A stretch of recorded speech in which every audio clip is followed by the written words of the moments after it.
Chapter 21.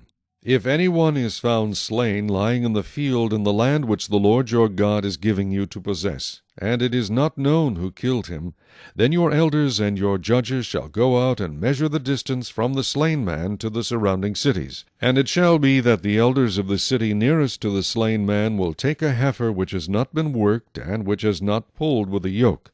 The elders of that city shall bring the heifer down to a valley with flowing water, which is neither plowed nor sown, and they shall break the heifer's neck there in the valley.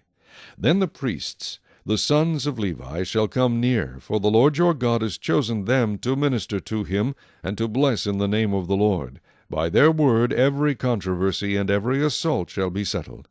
And all the elders of that city nearest to the slain man shall wash their hands over the heifer whose neck was broken in the valley. Then they shall answer and say, Our hands have not shed this blood, nor have our eyes seen it. Provide atonement, O Lord, for your people Israel, whom you have redeemed, and do not lay innocent blood to the charge of your people Israel, and atonement shall be provided on their behalf for the blood. So you shall put away the guilt of innocent blood from among you when you do what is right in the sight of the Lord. When you go out to war against your enemies, and the Lord your God delivers them into your hand, and you take them captive, and you see among the captives a beautiful woman, and desire her, and would take her for your wife, then you shall bring her home to your house, and she shall shave her head, and trim her nails. She shall put off the clothes of her captivity, remain in your house, and mourn her father and her mother a full month. After that you may go in to her, and be her husband, and she shall be your wife. And it shall be, if you have no delight in her, then you shall set her free, but you certainly shall not sell her for money.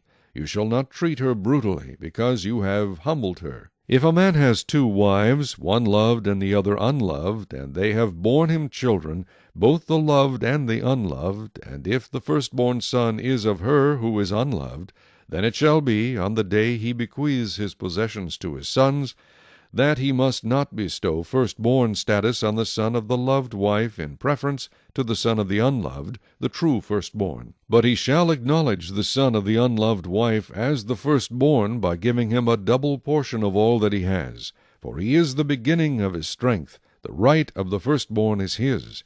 If a man has a stubborn and rebellious son, who will not obey the voice of his father or the voice of his mother, and who, when they have chastened him, will not heed them, then his father and his mother shall take hold of him, and bring him out to the elders of his city, to the gate of his city.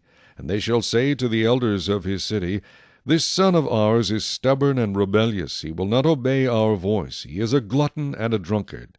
Then all the men of his city shall stone him to death with stones. So you shall put away the evil from among you, and all Israel shall hear and fear.